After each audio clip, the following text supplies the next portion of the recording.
mari avait construit une grande maison dans le Val d'Oise et puis c'était beaucoup trop grand pour moi, ça n'intéressait pas les enfants.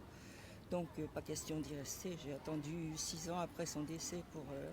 c'est ce que m'avait dit le notaire, attendez un peu, on ne sait jamais.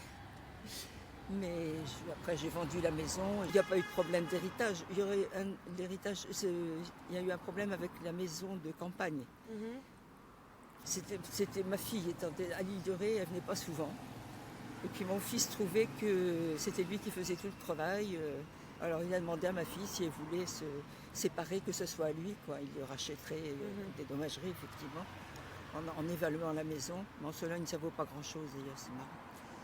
Et donc c'est mon fils, et ça a un peu gêné quand même la famille. Mes petites filles ont beaucoup souffert de ça. Elles n'étaient pas contentes.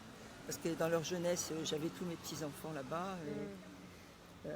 Ça a été un choc un peu.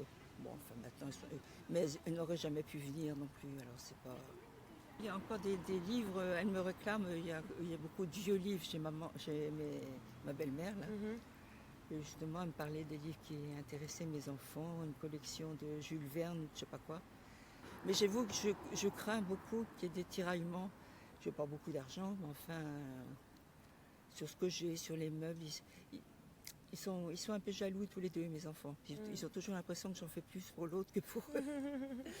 C'est souvent à cause de petites phrases idiotes que je vois ça dans mes neveux, mes cousins, des trucs stupides. Mais je voudrais pas que ça arrive.